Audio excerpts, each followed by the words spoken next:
Good morning, Facebook. What's happening, everybody? Hello, Instagram. Hello, Instagram. Hello, Facebook. Good morning. It is Memorial Day weekend. Can you believe that already? Memorial Day weekend. Time is flying in quarantine.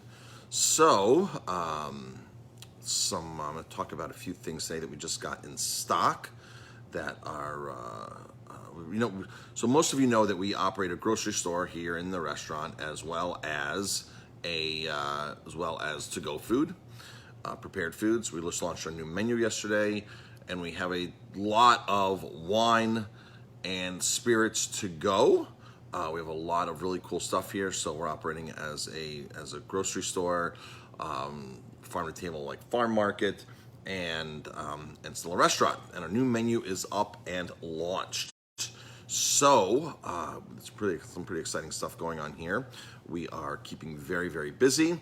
Lots of things going on. So just want to talk about a couple new items that we have in stock here at the restaurant.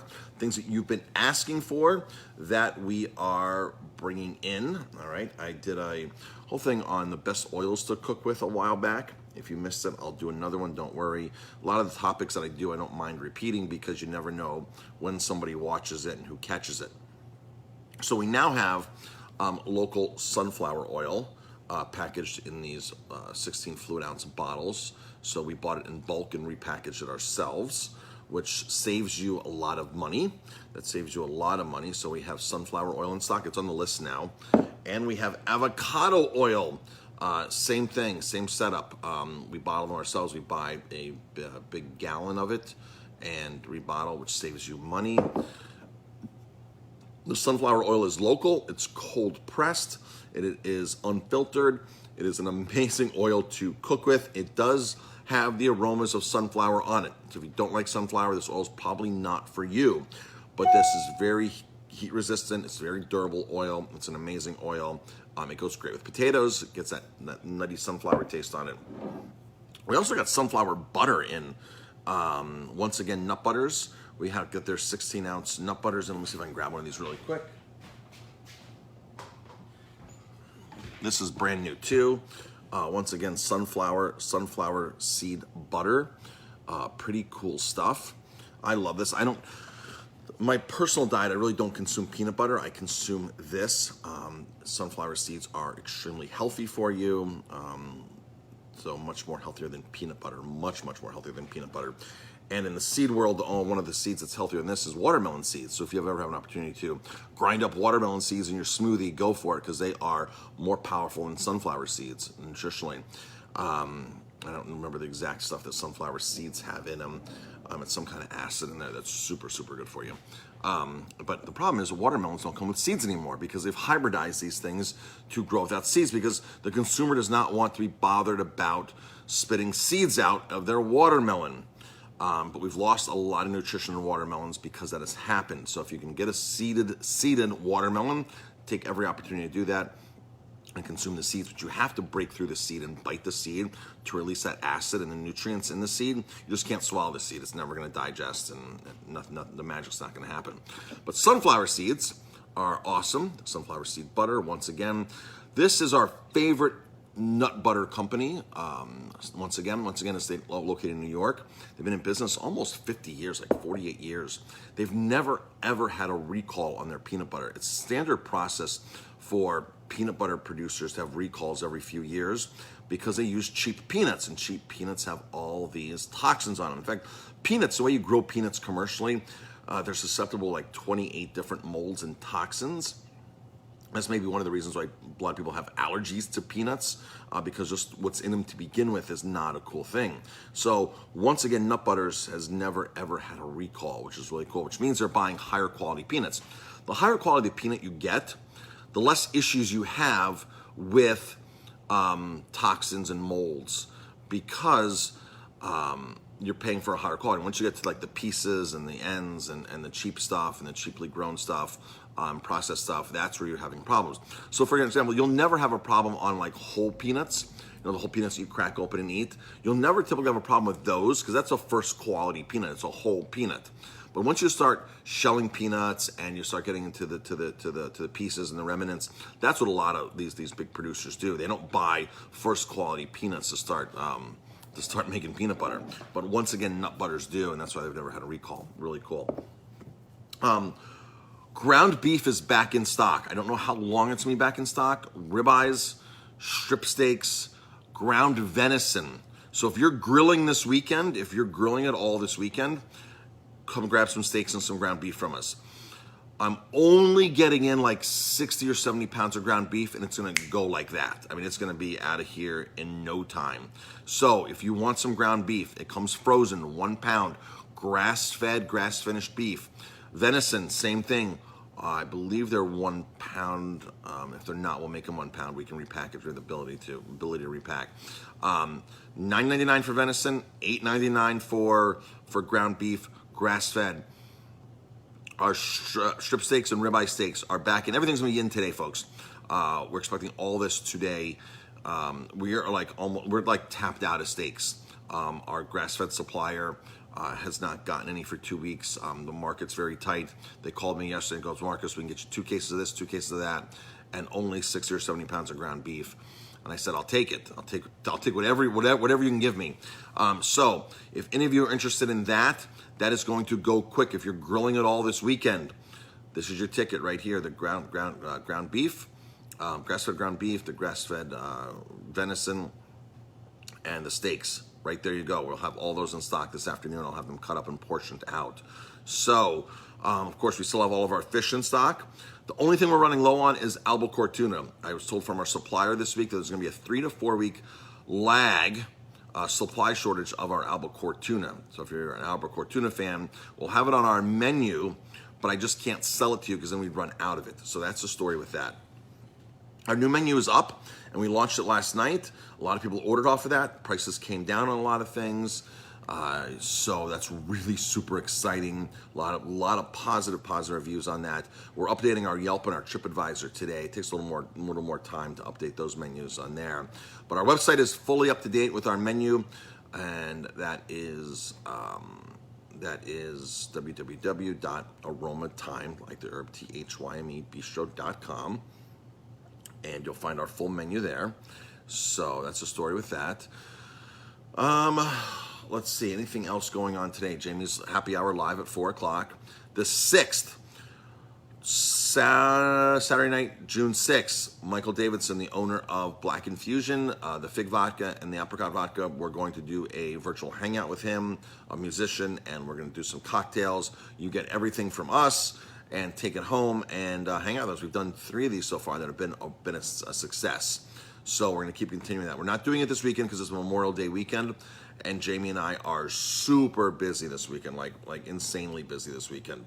I've been working at 7 a.m. I've been working for like last hour and a half. I'm going to go for my run, and then I have to get really working.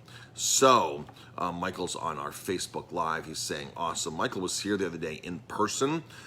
Check out Jamie's Facebook Live the other day on special guest bartender.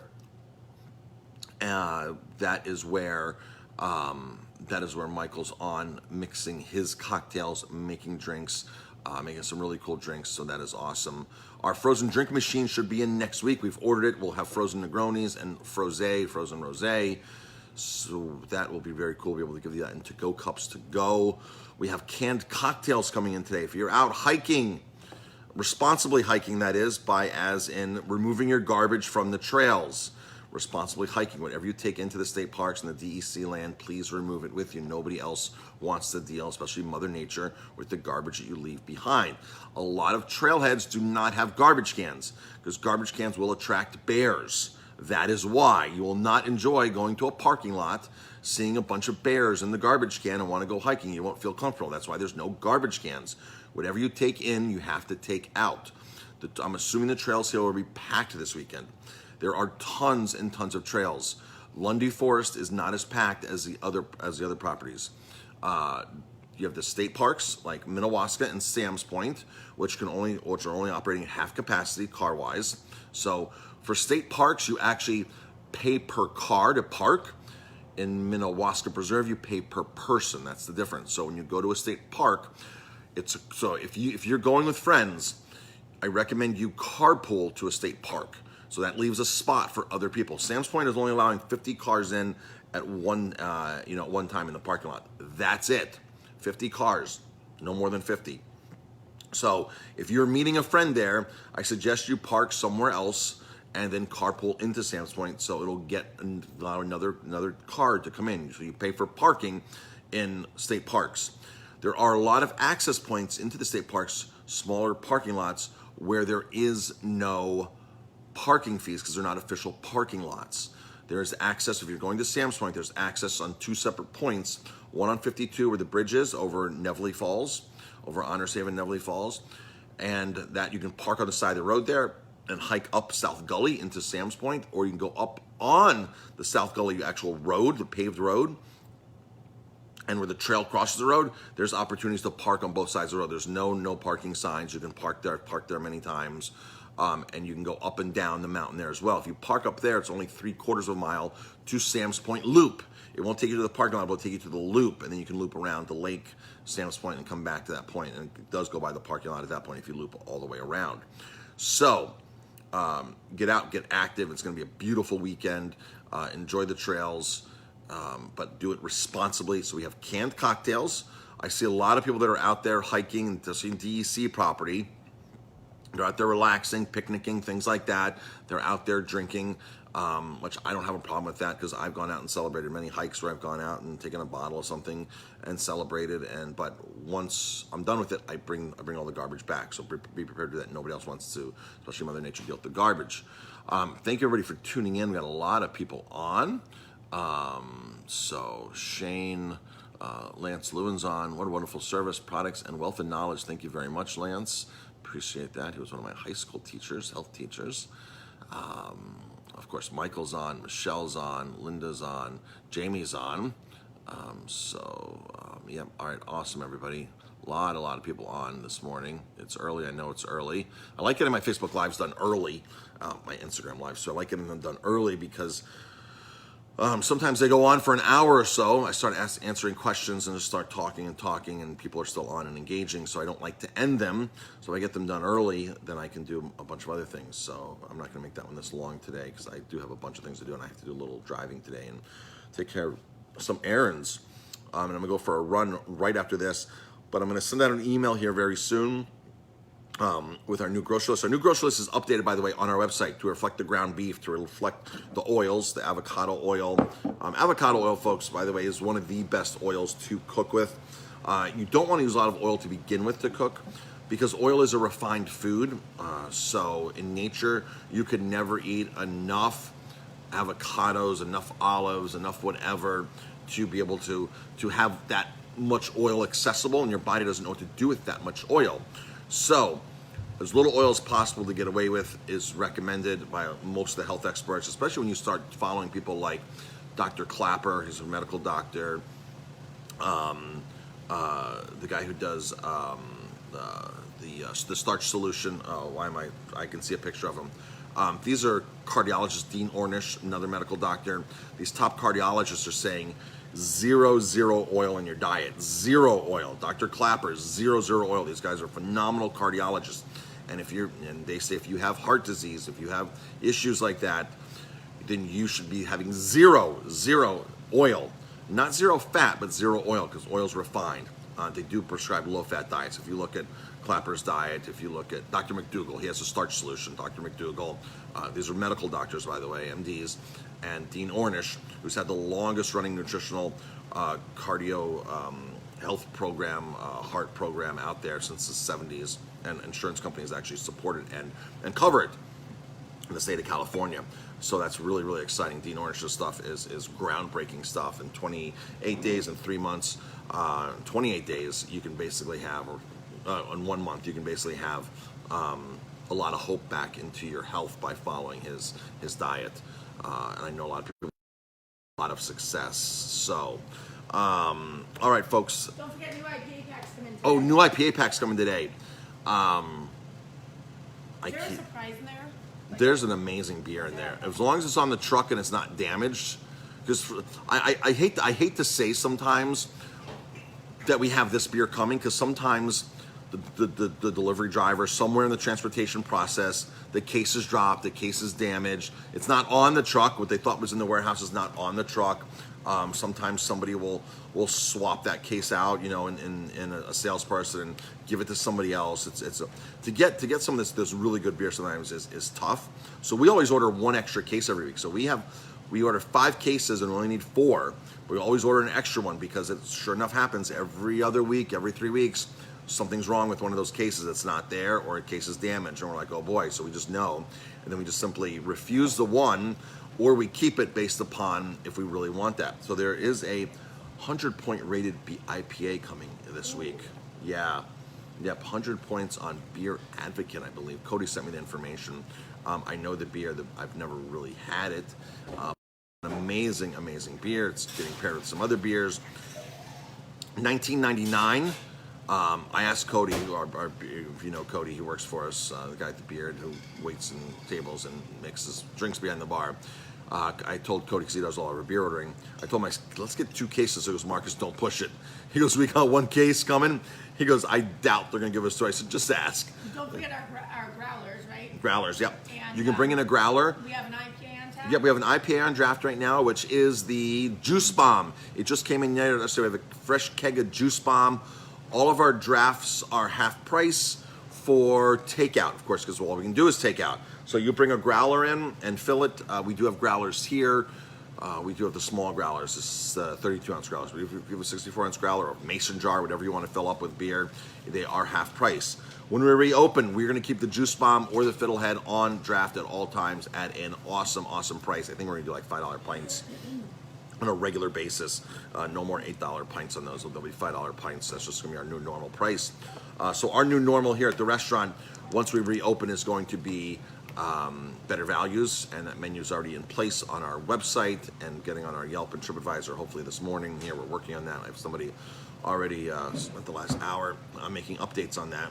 Did you show these cute little bottles? They're so cute. I did. I showed them. I have them here. Yeah, these little cute. So these are awesome glass bottles. Do not throw these out. When you're done with oil in here, do not throw these out. I bought the special amber bottles, so it refracts the light, so they're not clear. I could have bought in the clear bottles for cheaper, but of course it wasn't worth it because when you take the oil home, sunlight is a major deterrent in oil. Keep your oils, all oils, out of light.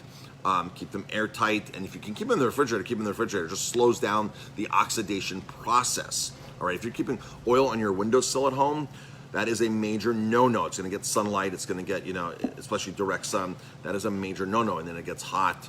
So keep your oils, no matter what they are, especially olive oil, cold, airtight, dark. Those are the 3 things you need to keep your oils fresh. So these are good glasses. If you buy oil from us, do not throw these away. You can bring it back in and refill it. I'll give you $1 off refills because we don't have to put the $1 in the glass, and it costs me more than $1 for the glass, by the way. But I thought it was super important to buy these glass ones. I think they were $1.25 or something, maybe even $1.50 with shipping, because I felt it was super important to get oil in a container that would refract the light. So that's why we have these amber bottles for your oils. All right, that's why it's not clear. I could have gotten the clear ones cheaper, but it wasn't worth it. So I want you to consume safe products, safe as possible. That's why I get on here and educate you and drop some knowledge about all that kinds of stuff. 'Cause there's a lot of things in the food world that people have no idea about. And it's not your fault. The consumers don't know, because companies trick us. Companies manipulate the marketing. I had somebody who came in yesterday who's been following us for a while, and he goes, Marcus, I will never eat salmon again based upon what you've said about it, and it's disgusting, and farm salmon, that is. And so I get that a lot from people. Marcus, I saw your farm salmon video. I had no idea that was happening in the farm salmon world. That's because they don't put that on the label. They don't put that on the website. And not enough chefs take a stand, and not enough seafood markets. You have some seafood markets that say, oh, farm raising salmon is the future. Folks, open net pen farm salmon, which is 99% of the salmon out there, is not the future. It is the future to destroy the environment, to kill off wild salmon, to poison yourself with toxins, PCBs, and to keep just totally harvesting much more protein out of the ocean than they're going to actually produce. That is the future of what salmon farming is. Salmon farming is not the future. It's not a bright future. It's a very dismal future. And of course, they're not going to tell you that, but they're there to make money. These big companies, and they make money, and governments back them, and governments help them when there's fish die off and things like that. Especially in Canada, they basically got carte blanche with the Canadian government. These big Norwegian companies, when they decided to go into Canada, Canada thought it was a great thing, and the government has got their side. And the government will literally, when there's salmon die off in these fish farms, the Canadian government will literally pay them full price for every salmon that they lose, full price market retail value for the price that they lose. And these small little towns and villages in Canada can't even get a librarian, but yet the Canadian government's giving millions to salmon farms just because they understand that's just part of the process is die off. You have a certain mortality rate in farm salmon. Folks, if farm salmon was the right thing, there'd be no mortality rate. You wouldn't have in Scotland 24% mortality. That means 1 out of every 4 fish die because they're living in sick, poisoned water that they can't live in, and it gets everything infected and sick, and then everything starts dying off. 1 out of every 4 fish in Scotland die because of that. That is not, there's no future in that. No, organic is a self-regulated word. Sustainable is a self-regulated word in these salmon farms. They have some organization that's totally bogus, saying, oh, we have better salmon. Folks, it's farmed salmon. It is poison. I don't care if it's from the Faroe Islands. Somebody says, well, I eat Faroe Island. I just can't get off of Faroe Islands. It's so moist. The farmed salmon, folks, is moist because of the amount of insane fat that it has. These things are pumped. These things live in close confinement. Salmon's supposed to swim 2,000 miles and find its way back to the river and then swim up this current and jump streams and dodge bears and get back to where it spawned. Salmon, the only time salmon is at its fattiest point in the wild is right before it hits the mouth of the river, because it has all the fat stores, so it can then start swimming up because it stops eating once it starts swimming into the ocean, into the river. Same thing with shad; it stops eating, which is why they say Hudson River shad is totally safe to consume, because if it's not eating, it's not absorbing toxins, is their theory. I don't think that's quite the case. If you're in toxic water, or you're in dirty water, I think it's in the fish's breathing and all of that, getting that in through its gills and everything. I think that it's probably not the safest, but that's their reasoning for eating Hudson shad. Salmon. Salmon is pumped with insane amount of fatty pellets. It's very fat. It becomes this lethargic fish in this pen that's probably very miserable, very, very miserable. And they get very sick, and all the fat is where you store a lot of toxins, all right? So the fatter the fish, the more toxins it can have, because it goes right through these fat-soluble toxins, go right into the fat and embed themselves into the fat, and it's hard to get out of the fish. Same thing with humans. If we're detoxing and stuff, the more fat you lose, fat will help you shed some of these toxins. So, all right, folks, thanks for tuning in. I've got to get the email out and go for a run and head out and do some errands. All right, folks, thanks for tuning in, and have an amazing day. Thank you for everybody for tuning in. Make sure you tune in for Jamie's Facebook Live at 4 o'clock. If you have requests, make requests there. She can look them up for a later time and do them later. She's happy to take requests. And she also said... I'm looking for a drink today. What should I make? Oh, she's looking for a drink today. So, yeah, drop some comments if you want, Jamie, if you have any ideas for Jamie's drink. Let's see. She can literally make a margarita every week because it'll get consumed here, and her margaritas are so good. Can you grab down the orange curacao, Jamie, really quick?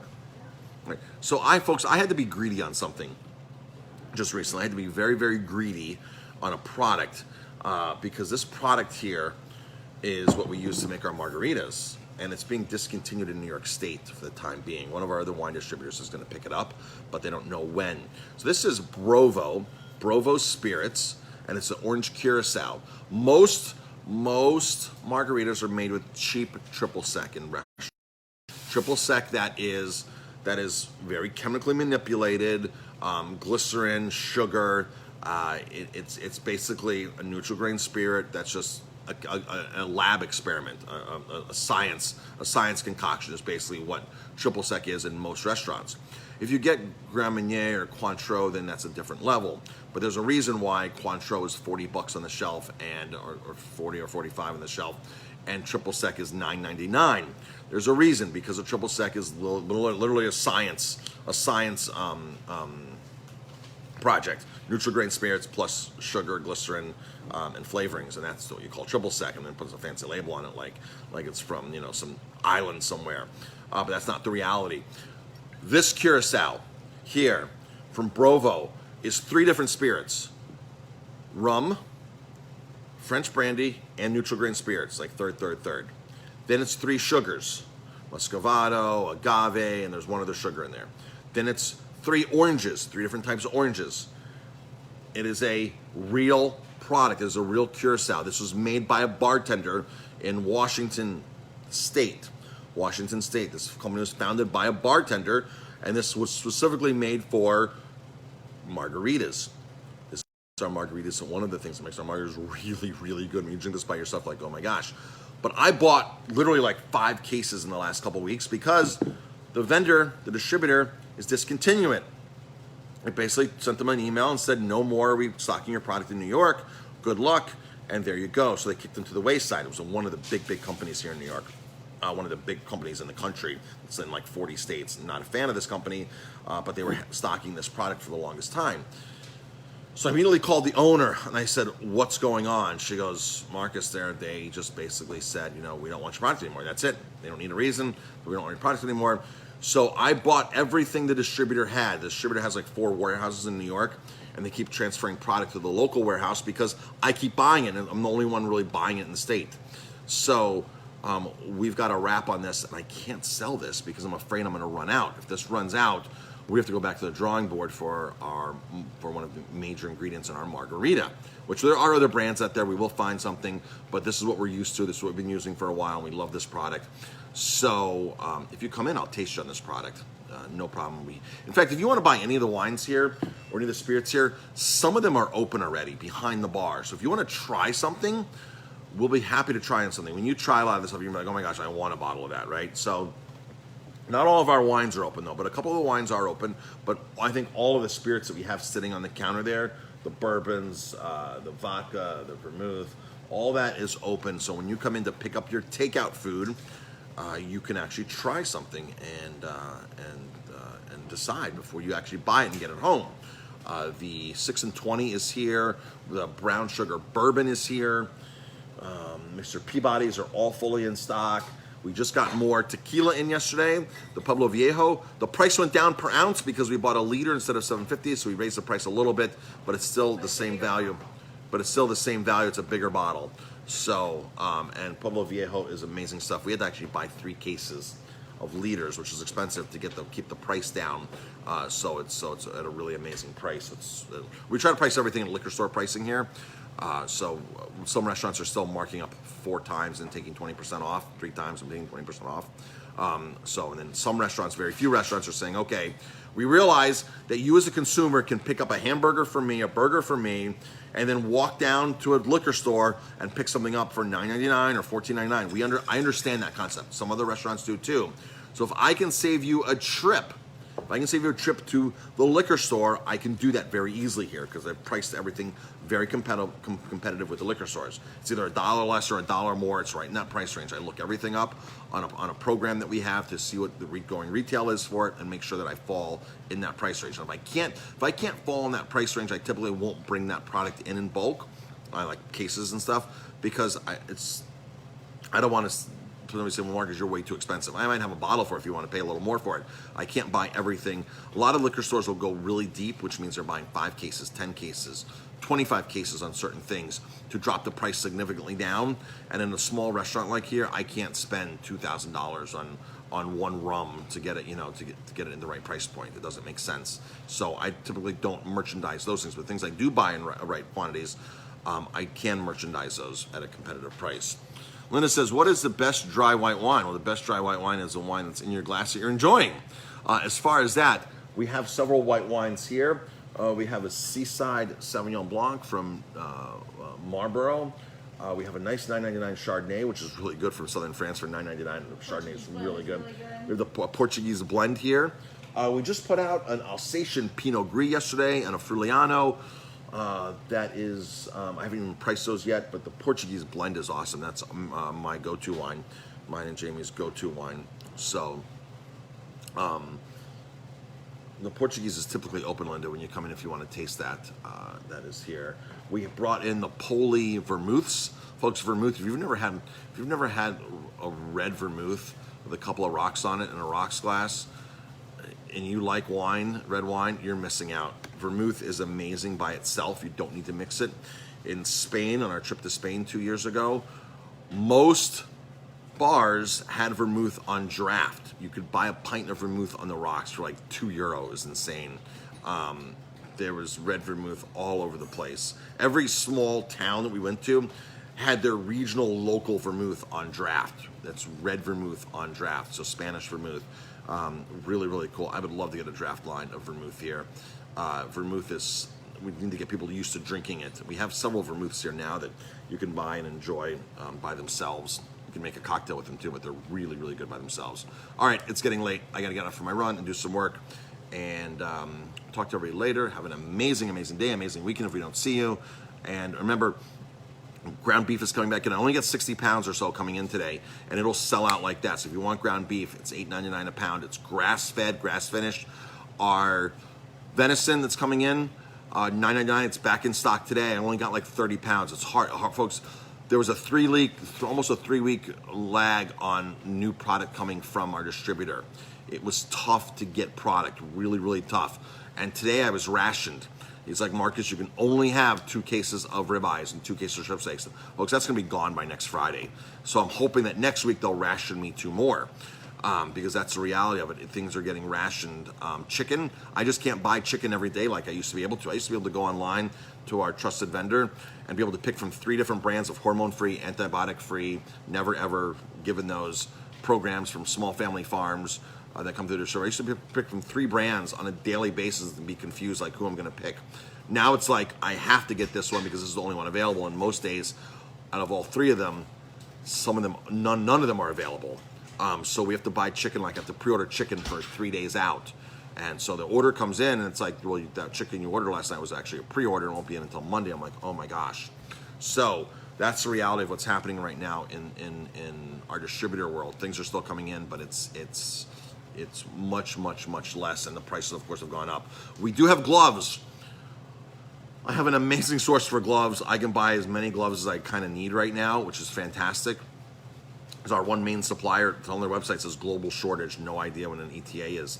But the one company that I'm buying from, they seem to be having a constant supply. The price did go up a little bit, but that's expected. But if you need gloves, we sell them by the box, and we'll give you free ones. If you walk in, we'll give you a handful for free. Do not pump gas without them. Use them in the grocery store. Use them to bring things into your house, things you're putting into the car, for touching different surfaces. But do not touch your eyes. Do not touch door handles. Do not. Gloves. Things will actually live on those gloves longer than on your bare hands. Remember that. So these gloves are not like a safety net to wear them for hours, which is one of the things I've always been upset with in restaurants and kitchens.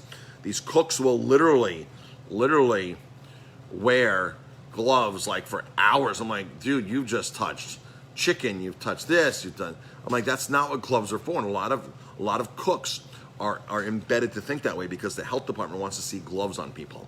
So they think, well, I'll just be lazy and I won't switch my gloves that much. And as long as I have gloves on, I'm okay. And realistically, if the health department walks in, they don't ask like, well, what'd you touch with those gloves and how long those gloves been on? They don't ask questions like that. They just want to say, hey, you got gloves on? Hey, I got gloves on. You show the health inspector, I got gloves on. They could care less. I've never had a health inspector drill a cook or an employee about how long have you had the gloves on, what else have you touched, do you know how to safely use those gloves, do you know how to safely take them off, do you know that stuff lives? Never ever once had a health inspector say that. And so when I tell this to cooks that come in, I'm like, they're like, well, no other job has made me switch gloves. I'm like, no, you have to switch gloves. Unless you're dipping your hand in bleach and you're washing dishes, your hand, that glove is dirty. It's a dirty glove. It doesn't make sense to keep a dirty glove on. All right, folks, I got to get out of here. Talk to you later, and have an amazing day.